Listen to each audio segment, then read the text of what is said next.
النهارده هعمل معاكم منظم شيك وسهل قوي بخامات بسيطة، بس هي النتيجة غريبة شوية، ما علينا يعني. اول حاجة معايا 3 كراتين مقاسهم 10 في 11. اول حاجة بقى طبعا انا هغلفهم برول ستيكر، غلفهم باي حاجة انتوا عايزينها، ورق كانسون، ورق ابيض، اي حاجة عادي. أنا قطعت حتة كده على مقاسهم قستها، وقطعت حتة كده على مقاسهم عشان ما اقعدش اعملها، بتاخد مني وقت يعني.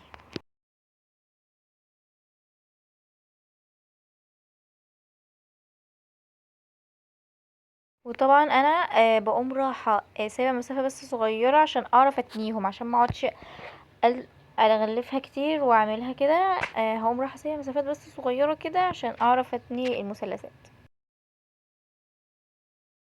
وهقص كده الفراغات ديتي عشان اعرف اتني اللي هي في الجنب ديتي.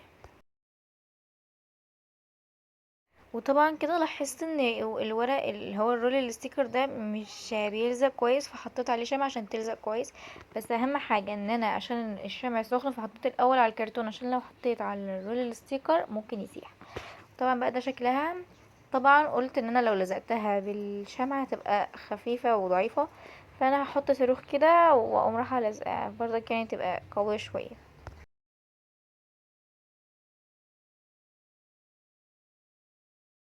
هفضل بقى اتك عليها كده فترة طويلة، بس احاسب وانا ماسكاها عشان ايدي ما تجيش على الصاروخ.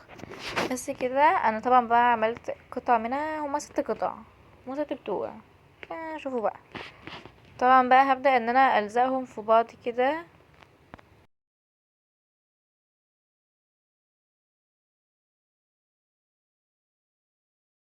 هقعد اتك عليها شوية عشان تلزق كويس.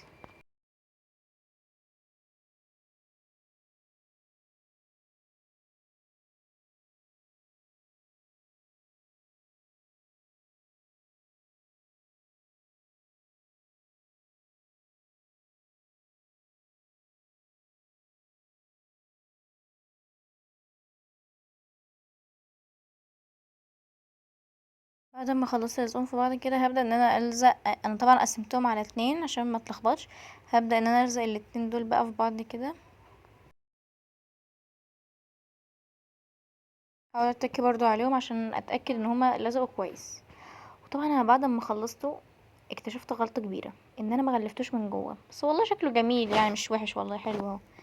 ما تنسوش بقى اللايك والشير. باي.